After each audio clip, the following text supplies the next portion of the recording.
हमारे चैनल को सब्सक्राइब करें और बेल आइकन दबाएं। भागने का एक प्लान बना पर चुना रास्ता गलत। ओझल मंजिल छूट गई जब पकड़ी जुर्म की सड़क। मुंबई के एक फ्लैट में 2 बच्चों की मां का गला काटकर हत्या कर दी गई। इस केस की इन्वेस्टिगेशन ने क्रॉस बॉर्डर फ्लैश ट्रेड और बेटिंग माफिया का पिटारा खोला। देखते हैं आज इस केस का दूसरा और आखिरी भाग। क्राइम पेट्रोल सतर्क।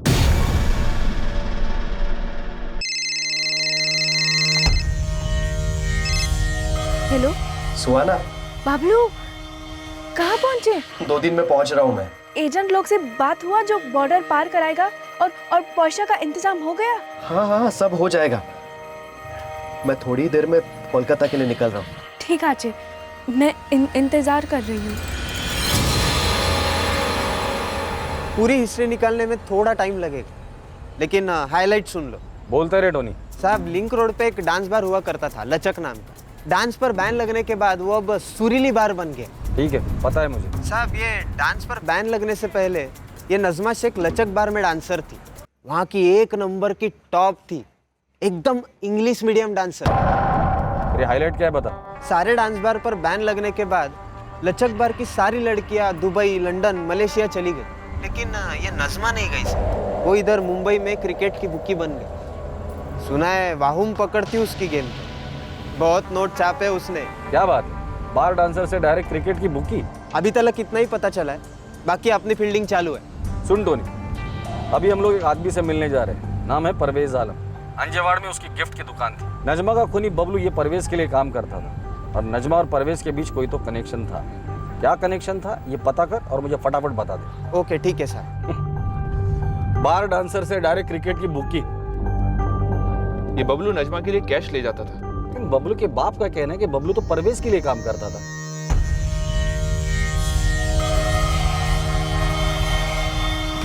सर, परवेज आलम। सर, मेरा एक वर्कर नजमा जी के बिल्डिंग के पास से गुजर रहा था।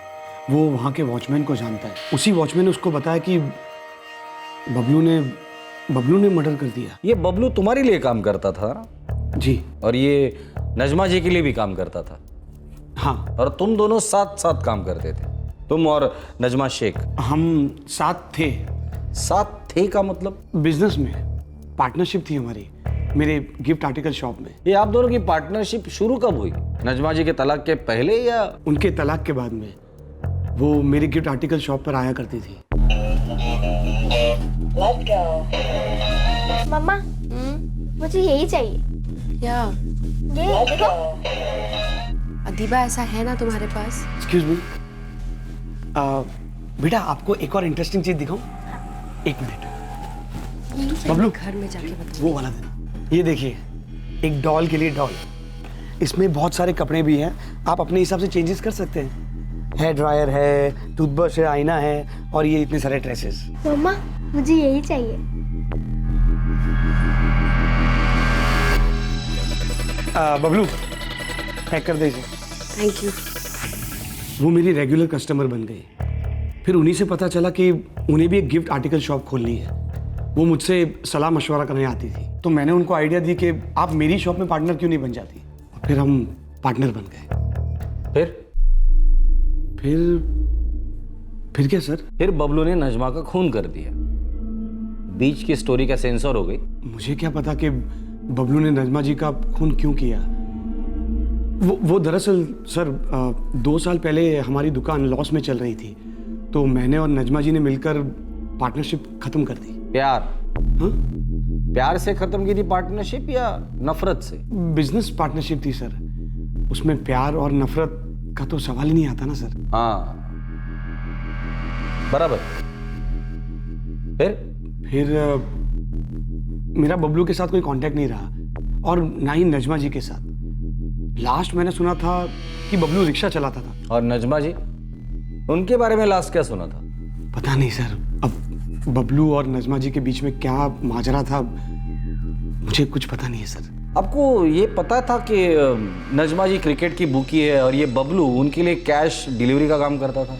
मुझे कैसे पता होगा सर, क्योंकि दुकान बंद होने के बाद तो मेरा उन दोनों से कोई ताल्लुक ही नहीं रहा। ये बबलू कहाँ है, कुछ आइडिया है? 2 साल पहले तक वो अपने माँ बाप के साथ रहता था, जिंगलोई नगर के पास। उसके बाद का तो मुझे पता नहीं। तुम्हें तो कुछ पता ही नहीं है परवेज आलम, क्यों? सर अब मुझे जो पता था वो सब बता दिया। ठीक है, जाओ तुम, जरूरत पड़ेगी तो दोबारा बुला लूंगा। जी, खुदा हाफिज। या तो ये झूठ बोल रहा है या तो आधा सच बता रहा है। 24 घंटे नजर रखना इस पर, ये जरूर इन्वॉल्व है।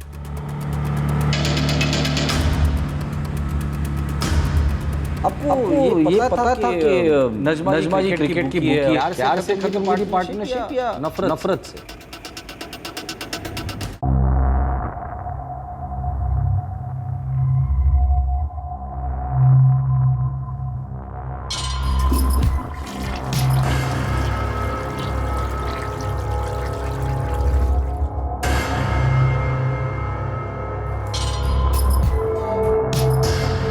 ये सिल्की कौन है? अरे यार, एक ही सवाल बार बार। चिल्ला क्यों रहे हो? बच्चों वाला घर है ये। सॉरी। ये सिल्की कौन है? लास्ट टाइम तुम्हें बता रहा हूँ, सिल्की मेरी पुरानी कस्टमर है। अच्छा, वो तुम्हारी कस्टमर है या तुम उसके कस्टमर हो? तुम मुझ पर शक करना कब बंद करोगी? जब तुम एक सीधी सादी और शरीफों वाली जिंदगी बसर करना शुरू करोगे। बैटिंग करना सीधा है, शरीफों वाला मामला है। तुमने मुझे भी इसमें घसीट लिया है और मुझे ही लेक्चर दे रही हो। 1 मिनट, लेक्चर नहीं दे रही हो तुम्हें, फाइनल वार्निंग है। जब तक तुम यहाँ वहां मुंह मारना बंद नहीं करोगे, मेरे घर के दरवाजे बंद है तुम्हारे लिए।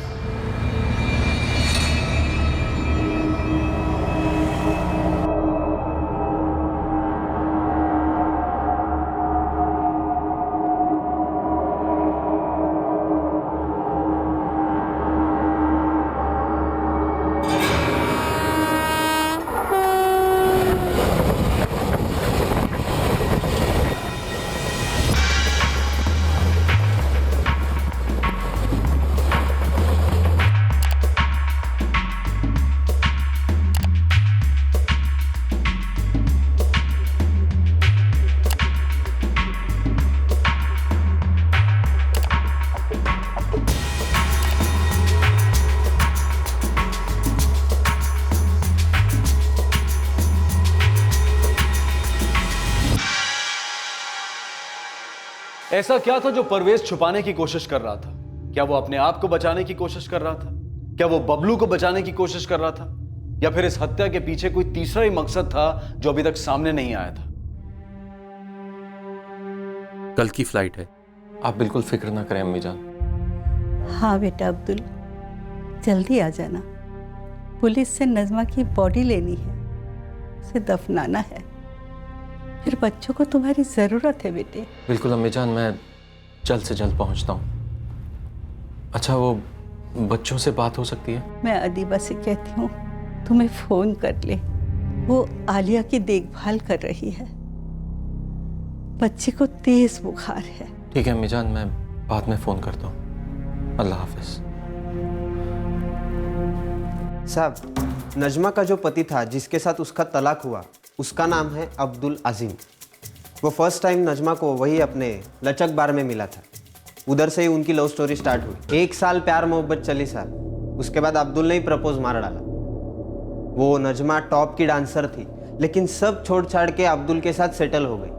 2 बच्चे भी हुए उनको। वो जो फ्लैट है जहाँ पे मर्डर हुआ, वो अब्दुल ने ही खरीदा था। सब मस्त चल रहा था उनका। फिर ये बुकी वाला मामला बीच में कहाँ से आ गया? उस लचक बार में नजमा के 56 दीवाने थे, उसमें से ही एक था अपने बोरीपाड़ा का बाप बुकी, सुभाष गुटका। वही नजमा को इस लाइन में एंट्री दिया।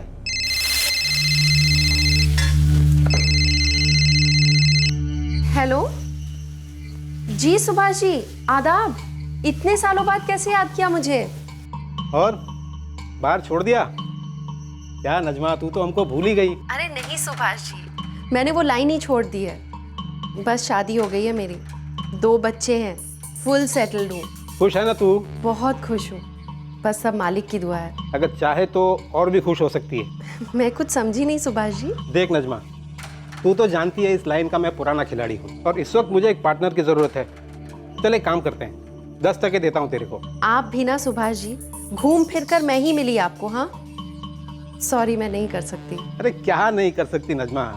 देख मेरी बात सुन, अपनी लाइन में सबसे बड़ा बैट किस पे लगता है?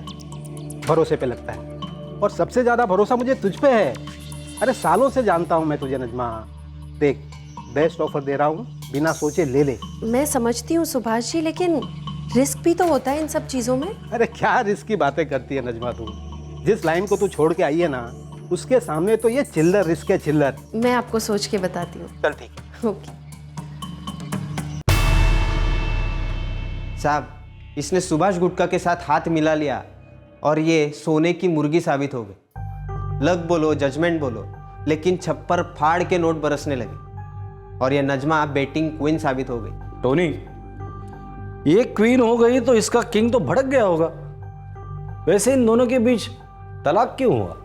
साहब, उनके यहाँ एक नौकरानी काम करती थी, जिसको मैं कभी कभी फालूदा भी खिलाता हूँ। वो बोली मेरे को साहब कि बेटिंग को लेकर अब्दुल का फ्यूज उड़ जाता था। बेटिंग के धंधे में तो नजमा ने अच्छे खासे पैसे कमाए होंगे। अब्दुल चाहता था वो घर बैठे बच्चों पर ध्यान दे। वो बोलती थी मैं ध्यान दे रही हूँ, तू जल मत। ऐसे सब झगड़े होने लगे उनके बीच, और फिर खचाक, तलाक। ये बबलू जो है, उसका और अब्दुल अजीम दोनों का कोई कनेक्शन? नहीं साहब, अभी तक तो ऐसा कुछ पता नहीं चला। आपको तो पता होगा, वो परवेज आलम के यहाँ काम करता था। और साहब, ये परवेज है ना, आपको गोली दे रहा है। वो तो उसकी शक्ल से ही मालूम पड़ रहा है। वैसे ही हमें गोली क्या दे रहा है? वो बोल रहा था ना, उनका पार्टनरशिप था ये वो। दरअसल उन दोनों का लव पार्टनरशिप था। पहले थोड़ा टाइम मस्ती मारा, साथ भी रहे, बाद में सुमड़ी में जाके निकाह भी कर ली। और फिर इधर भी खचाक। साहब, ये परवेज एक नंबर का चमड़ी है, लड़कियों की लत थी इसको। और जब ये बात नजमा को पता चली, वो तो मतलब एटम बम हो गई।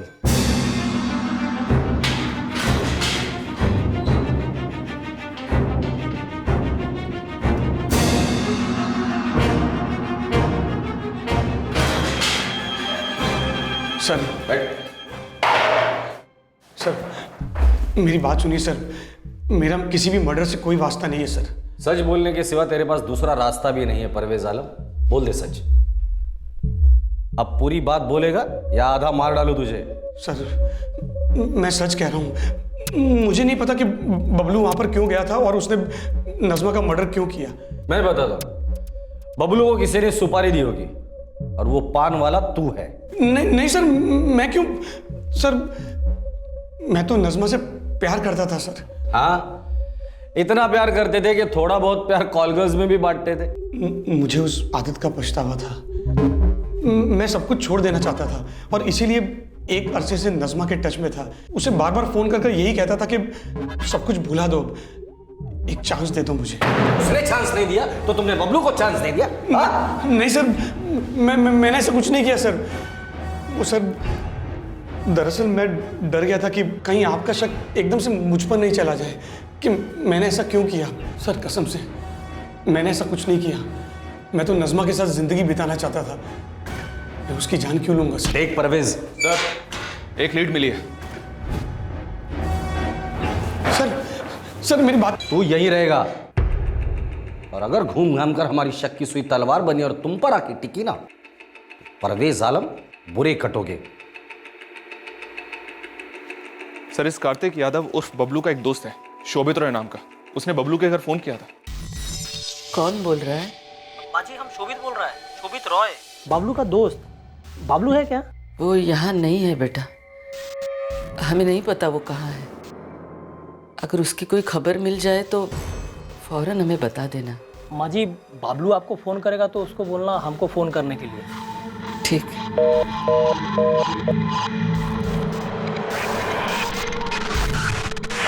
पुलिस को बता देते हैं कि शोभित रॉय का बबलू के लिए फोन आया था। बबलू के पिता ने तुरंत फोन किया मुझे।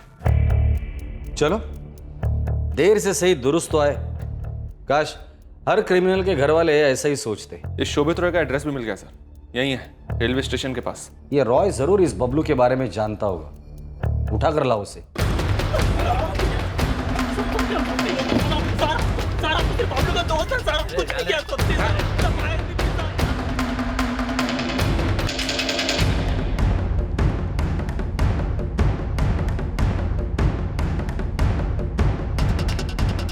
शोभित रॉय, तुम्हारे दोस्त बबलू ने नजमा शेख का खून किया। ये आज का पेपर है और बराबर आज ही तुमने बबलू के घर पे फोन किया था ये जानने के लिए कि बबलू कहाँ है।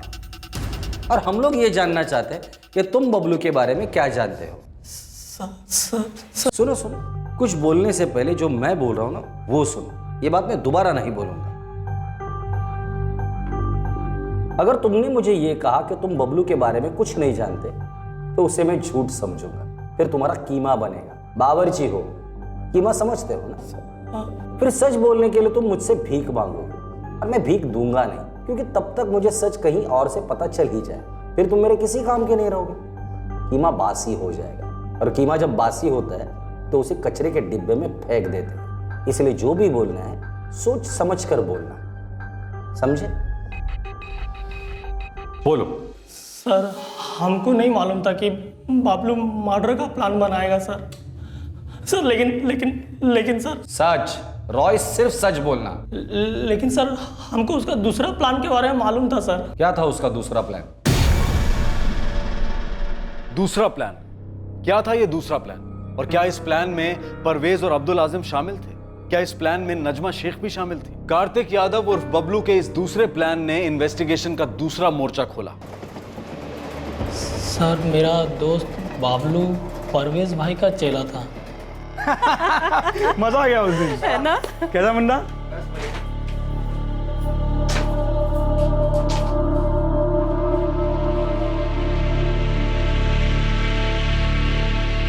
परवेज सेठ, कुछ पसंद आया?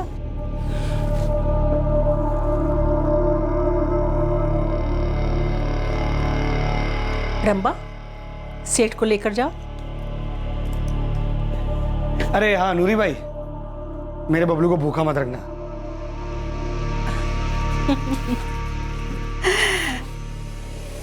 छोटे साहब, कोई खास फरमाइश?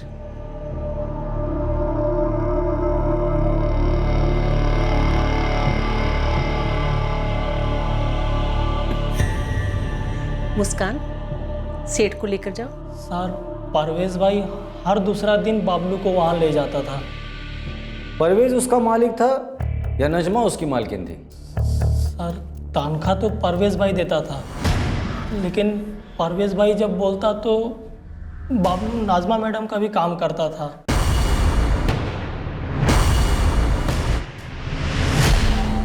जब परवेज भाई और नाजमा मैडम अलग अलग हुआ तो बाबलू को किसी ने काम पे नहीं रखा सर। वो एकदम अकेला हो गया। वो अपना बाबा के साथ ऑटो चलाने लगा।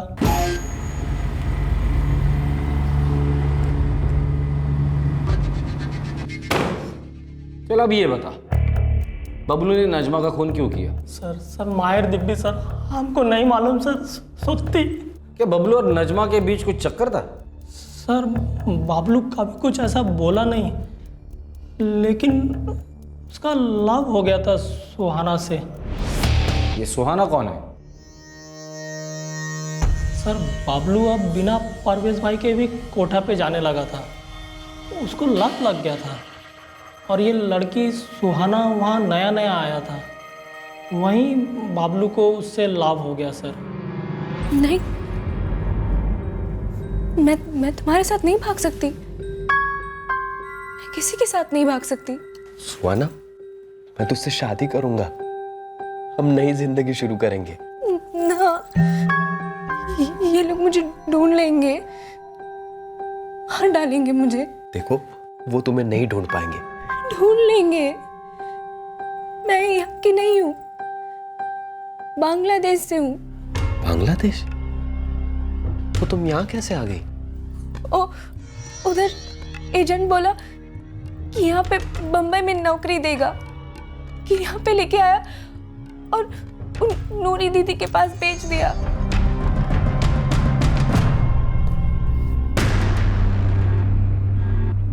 पागल लकी, बांग्लादेश बॉर्डर पार करना बहुत खतरनाक है। मैं तो सुहाना को उसके गांव वापस लेकर जाऊंगा, और उतना ही नहीं, उसके साथ शादी करके वहीं बस जाऊंगा। अब बोल, क्या करना होगा? अबे खा, हम देखता क्या कर सकता है। कुछ ना कुछ इंतजाम कर देगा हम। बाय। एक बार बंगाली में आई लव यू बोल के दिखाओ ना।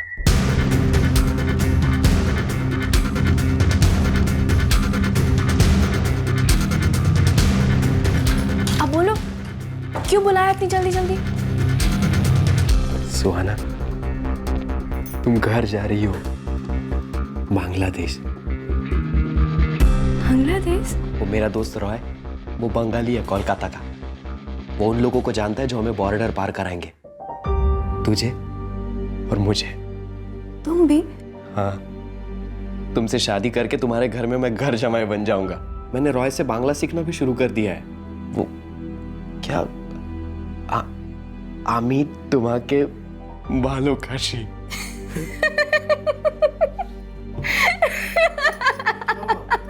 क्या हुआ? हंस क्यों रही हो? बाबा, आमी तुम्हाके भालोबाशी। अरे वही तो बोला ना मैंने।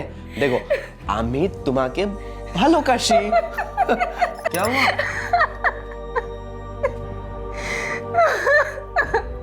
क्या हुआ सुहाना? ए सुहाना,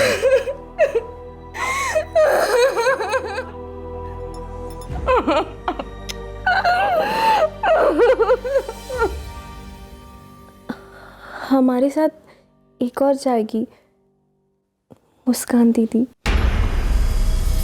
मुस्कान? वो क्यों जाएगी हमारे साथ? हाँ, वो इस कोटे के बाहर हम कदम भी नहीं रख सकते। मदद करेगी वो हमारी। वो क्यों मदद करेगी? क्या लगती है वो तुम्हारी? उसको भी मेरी तरफ फंसा के लेके आए हैं 2 ही साल पहले। भरोसा करते हो तुम उस पे? हाँ, वो एक ही है इस कोठे में जिस पे हम भरोसा करते हैं। मुझ पर? बिल्कुल नहीं। सर, हम उन लोग का मदद किया सर। बाबलू, सुहाना और मुस्कान को बांग्लादेश भेजा। कैसे? सर, कोलकाता में बहुत सारे एजेंट लोग हैं। वो लोग पैसा लेके आदमी को भेजता है, यहाँ से वहाँ और वहाँ से यहाँ।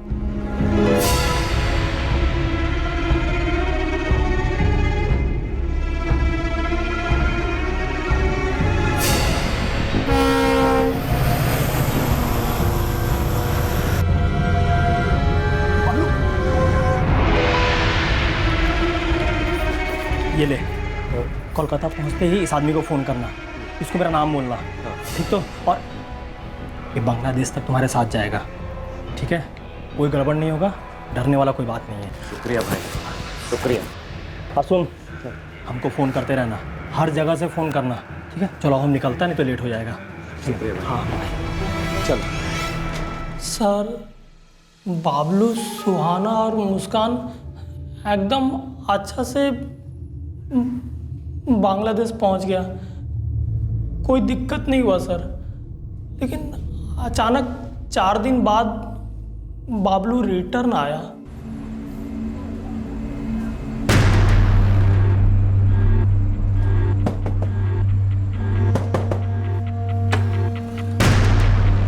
अबे,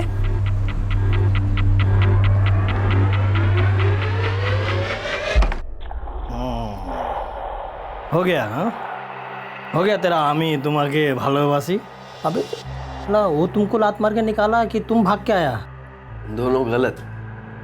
हमारी शादी हो रही है। तुम लोग SMS पे शादी करेगा और WhatsApp पे स्वागत मनाएगा और साला बच्चा कैसे ईमेल पे पैदा करेगा? अरे बाबलू, साला बहुत मेहनत किया रे हम तुमको उधर भेजने में, बहुत खर्चा हुआ। मुझे और पैसा चाहिए, उधर घर बसाने के लिए पैसा चाहिए मुझे। अरे उधर बसना था तो उधर ही कमाता ना भाई, इधर वापस क्यों आया? 3 दिन में पैसों का इंतजाम हो जाएगा। बस तेरा वो आदमी है ना, उसे बोल दे कि मुझे सोमवार तक बांग्लादेश वापस ले जाना। देख, पूरे पैसे मैं दे दूंगा, पूरे पैसे मैं दे दूंगा, बस उसे फोन करके बोल दे। भाई वो मेरा ससुर नहीं लगता है, तो मेरा तो शादी भी नहीं हुआ है। लेकिन मेरा तो हो रहा है ना भाई, शादी कर देना भाई, बस लास्ट बार एक हेल्प कर दे।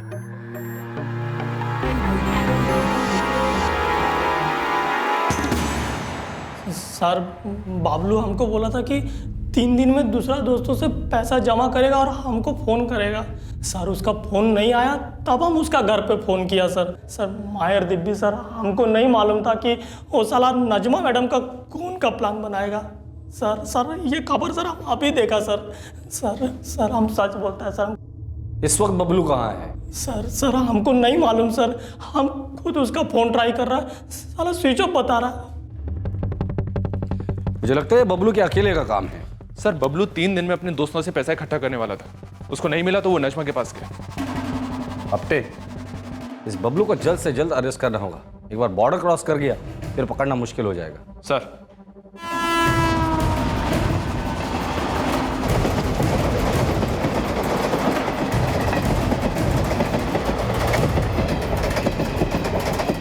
अब इस मर्डर केस के लगभग सभी पहलू सामने आ चुके थे। बबलू बड़ी तेजी से अपनी मंजिल की तरफ बढ़ रहा था।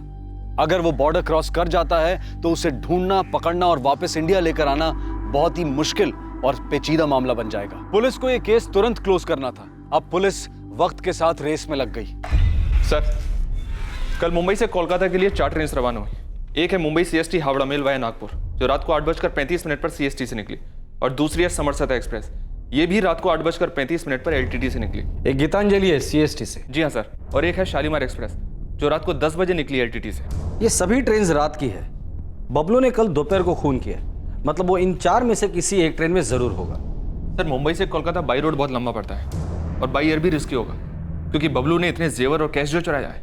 इन सभी ट्रेन को हावड़ा पहुंचने के लिए कम से कम 30 घंटे लगते हैं। बबलू ने कल दोपहर को खून किया है और इनमें से किसी एक ट्रेन में अगर वो चढ़ा है तो कल सुबह के पहले वो नहीं पहुंच सकता, लेकिन हम पहुंच सकते हैं। सर अगले 2 घंटे में मुंबई से कोलकाता के लिए कई फ्लाइट्स हैं। टिकट बुक कर दो। Kolkata police, Howrah railway police को भी इन्फॉर्म कर दो। फोटोग्राफ भेज दो, केस पेपर मेल या फैक्स कर दो तुरंत। जी सर।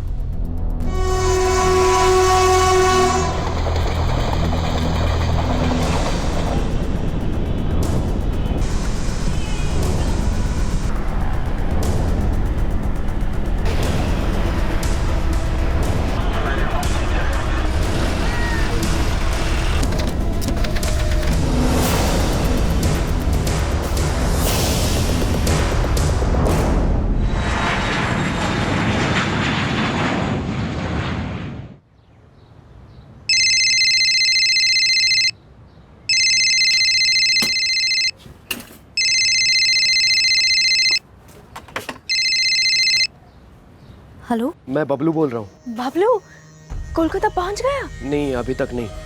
ट्रेन कुछ घंटा लेट है। मैं थोड़ी देर में बॉर्डर के पास पहुंच जाऊंगा और उसके बाद तुम्हारे पास। जल्दी आओ बाबलू, जब से तुम गया है कुछ अच्छा नहीं लग रहा। जब मैं आ जाऊंगा ना तब अच्छा लगेगा। देखो सब इंतजाम हो गया, हम आराम से शादी करेंगे और उसके बाद छोटा सा घर खरीदेंगे। मैं वहाँ कोई ना कोई काम ढूंढ लूंगा। अरे बाबा पहले आ तो जाओ, हमारे बहुत ही लगता से। एक दिन और सुहाना, इस दिन के लिए मुझे बहुत कुछ करना पड़ा है। अच्छा बुरा जो भी हो गया, अब सब सही होगा। चलो ट्रेन निकल रही है, रख रहा हूं। पुलिस का अनुमान बिल्कुल सही निकला था। बबलू वाकई ट्रेन में ही था और अगले दिन हावड़ा स्टेशन पहुंचने वाला था। लेकिन उन 4 ट्रेन में से बबलू कौन सी ट्रेन पर है ये कैसे पता चलता?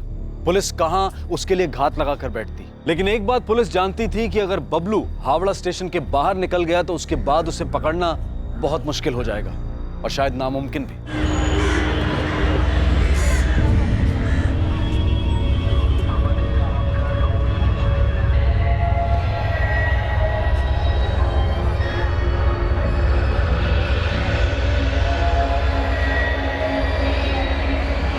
सब लोग स्प्रेड हो जाओ।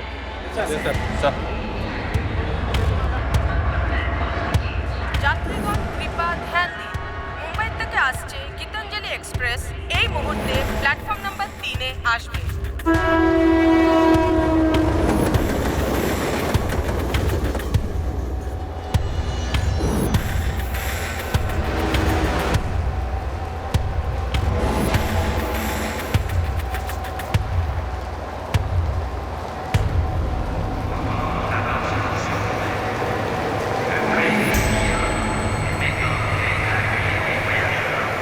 যাত্রীগণ কৃপা ধ্যান দিন, মুম্বাই থেকে হাওড়া মেল এই মুহূর্তে প্ল্যাটফর্ম নাম্বার 3-এ আসবে।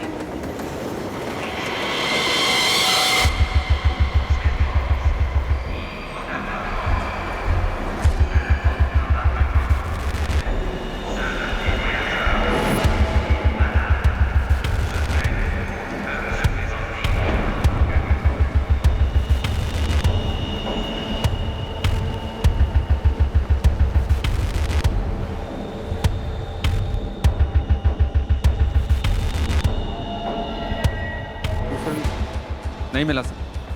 हफ्ते 3 ट्रेन अब तक आ चुकी है, बस एक आखिरी ट्रेन बाकी है।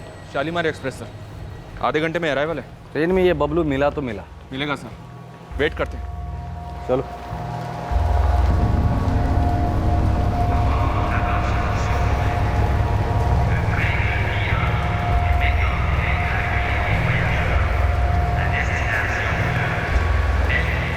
যাত্রীগণ কৃপা ধ্যান দিন, মুম্বাই থেকে আসছে শালিমার এক্সপ্রেস এই মুহূর্তে প্ল্যাটফর্ম নাম্বার 3-এ আসবে।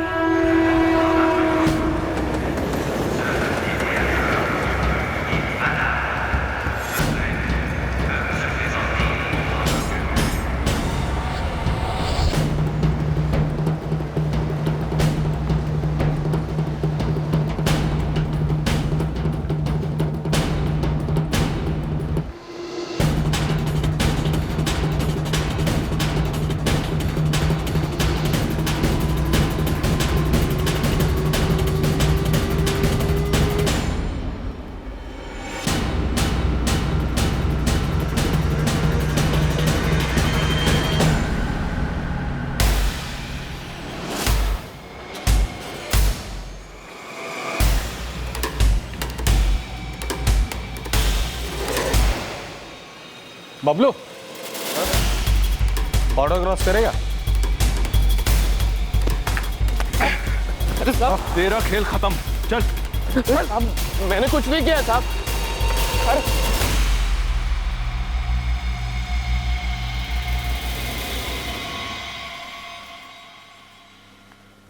हाँ, ये मम्मा की ज्वेलरी है। थैंक यू बेटा।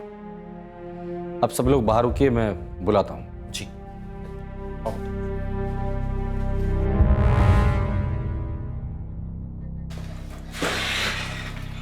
सर, ड्रामा कर रहा है, कह रहा है कि उसने नजमा शेख को नहीं मारा। इस बबलू को याद दिलाना पड़ेगा कि 4 अगस्त को उसने क्या क्या किया था। चलो।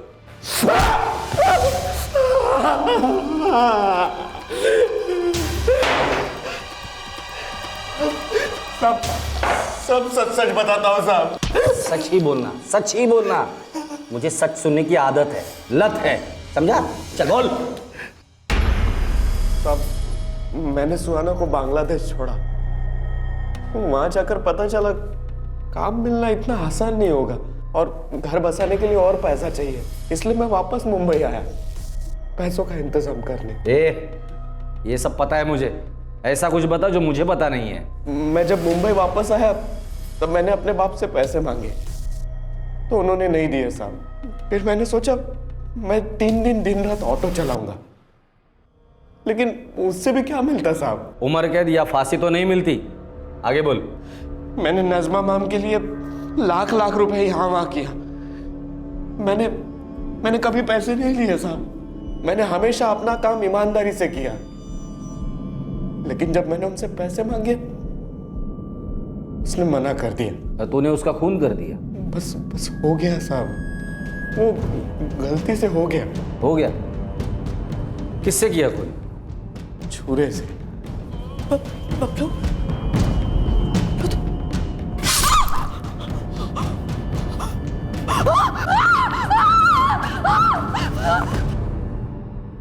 अचानक से मर्डर हो गया?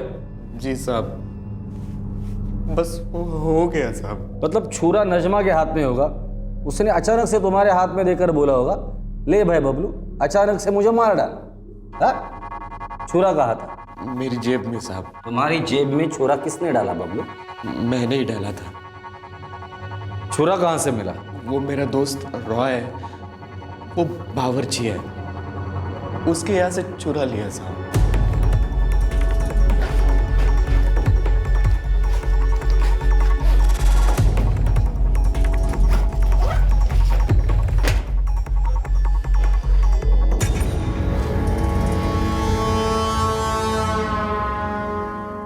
छुरा लिया, जेब में डाला और नजमा के फ्लैट पे चला गया तू। हाथ निकाल, हाथ निकाल। पूरी प्लानिंग के साथ तो नजमा के फ्लैट पर गया था। तेरा पहले से ही इरादा था उसे मार डालने का। छुरा सिर्फ डराने के लिए लेके गया था साहब, सच्ची में।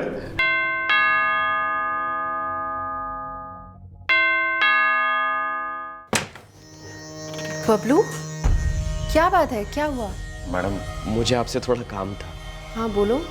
मुझे कुछ पैसे चाहिए थे। बबलू, आई एम सॉरी, मेरे पास पैसे नहीं है तुम्हें देने के लिए। मैडम, सिर्फ 75,000 चाहिए।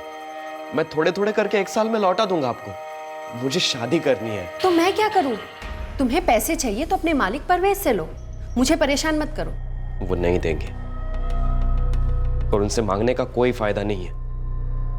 मैडम, मुझे जल्दी पैसे चाहिए, आज के आज, अब भी कि अब भी। तुम पागल हो गए हो? मैडम, मैडम मैं आपको समझा रहा हूं, मुझे पैसे चाहिए। क्या कर रहे हो बबलू? बबलू, मैडम देखिए, मुझे अभी के अभी पैसे चाहिए। मैं आपको कब से पैसे मांग रहा हूँ, आप समझ क्यों नहीं रही हैं? तुम्हारी नजमा मैडम चाबियां कहाँ रखती थी, ये तुम्हें पहले से ही मालूम था? हाँ साहब, मालूम था। मैंने पहले कई बार देखा था साहब, जब मैं डिलीवरी लेने आता जाता था ना।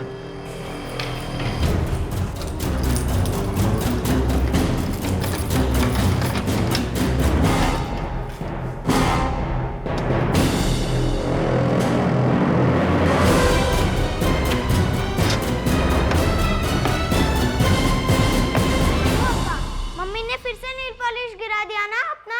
लास्ट टाइम तुम दोनों ने मेरा नाम लिया था ना। अभी बताती हूँ मैं। रुको, तुम एक काम करो, तुम सीधे नीचे जाकर खेलो, जाओ। क्यों? मैंने बोला ना, जाओ जाओ। मम्मा, मम्मा दरवाजा खोलो।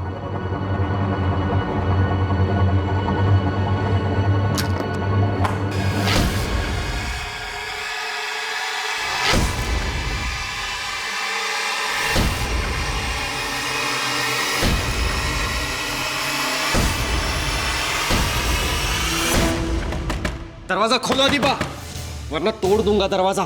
खोल।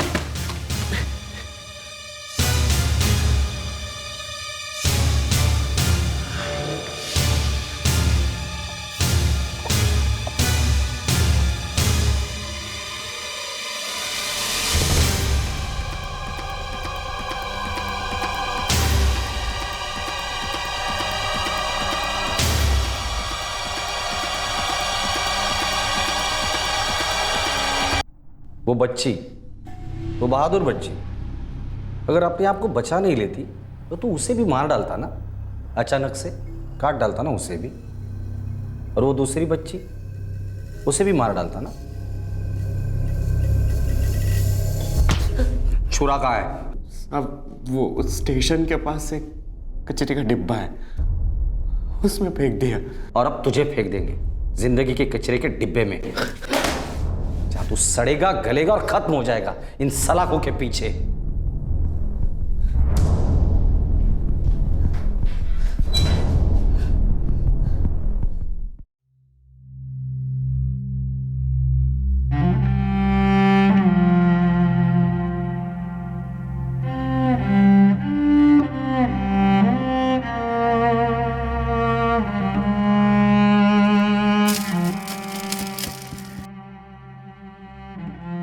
अदीबा, आपकी मम्मी के साथ जो कुछ भी हुआ, आई एम सॉरी, ऐसा नहीं होना चाहिए था।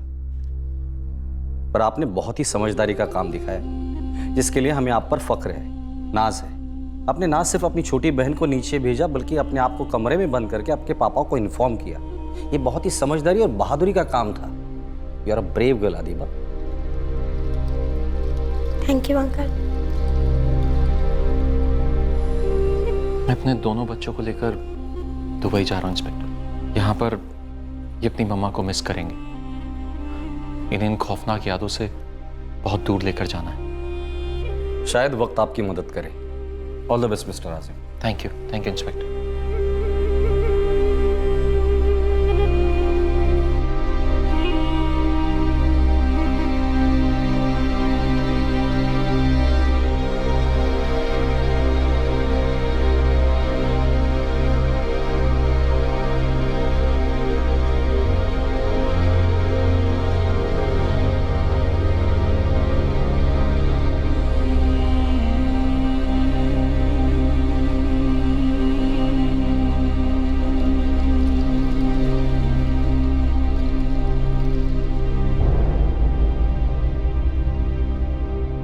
कार्तिक यादव उर्फ बबलू के खिलाफ आईपीसी की धारा 302 के तहत कत्ल के लिए और धारा 397 के तहत डकैती के चार्जेस लगाए गए हैं। बबलू ने पुलिस को बताया कि उसने कत्ल और डकैती के बाद एक नई शर्ट खरीदी थी और खून के दाग वाली शर्ट को उसने मर्डर वेपन के साथ कचरे के डिब्बे में फेंक दिया था। नजमा के घर से बबलू ने जो कैश और ज्वेलरी चुराई थी, उसके अलावा बबलू ने अपने एक दोस्त से लोन भी लिया था ताकि वो सरहद पार करके भाग सके। बार बार लगातार मुजरिम इतनी बेवकूफी क्यों दिखाते हैं? क्यों सोचते हैं कि जुर्म शर्ट उतारने और फेंकने जितना आसान है? इस केस ने एक बार फिर से यह स्पष्ट रूप से साबित कर दिया है कि क्राइम नेवर पेज, और यह भी साबित कर दिया है कि कोई भी खून से बनी हुई ईंट से अपनी मोहब्बत का ताजमहल नहीं खड़ा कर सकता। बबलू सुहाना को फ्लैश स्टेट से रिहा कराना चाहता था, लेकिन अब वो खुद अपने जमीर और अपनी करतूतों का कैदी बन गया है। बबलू ये ताजमहल बनाने के लिए बांग्लादेश से लौटा था और अब वो अपनी सुहाना के पास वापस बांग्लादेश कभी नहीं लौट पाएगा। 13 साल की बच्ची अदीबा शेख ने अद्भुत बहादुरी और समझदारी का प्रदर्शन किया। एक बार फिर से साबित हुआ कि सतर्क रहने से जुर्म होते वक्त भी उसकी इंटेंसिटी उसके नुकसान को कमजोर किया जा सकता है। आपसे फिर मुलाकात होगी क्राइम पेट्रोल सतर्क में एक और नए केस के साथ। तब तक अपना ख्याल रखें, सुरक्षित रहें और याद रखें, सही वक्त सही कदम, सतर्क रहें। जय। For more updates, subscribe to our channel, click the show links and enjoy watching the videos.